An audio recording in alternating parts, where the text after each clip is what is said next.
Celor care își caută o casă le-aș recomanda în primul rând să-și aleagă un cartier de case. În primul rând pentru relația între oameni și să ai vecini, să ai oameni cu care să comunici.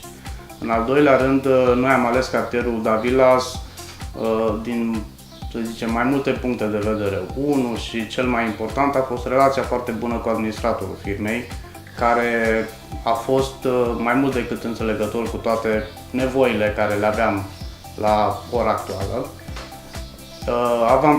Avantajele au fost foarte multe. Accesul la un drum european care ajută să ajungi în oraș într-un timp foarte scurt. Undeva în 10 minute ești în oraș fără să stai în ambutoiaje sau în trafic aglomerat. Al doilea avantaj foarte important a fost drumul. Un drum de asfalt nou, proaspăt făcut în cartier, loc de joacă pentru copii, care a fost una din principalele condiții pentru care am ales locația.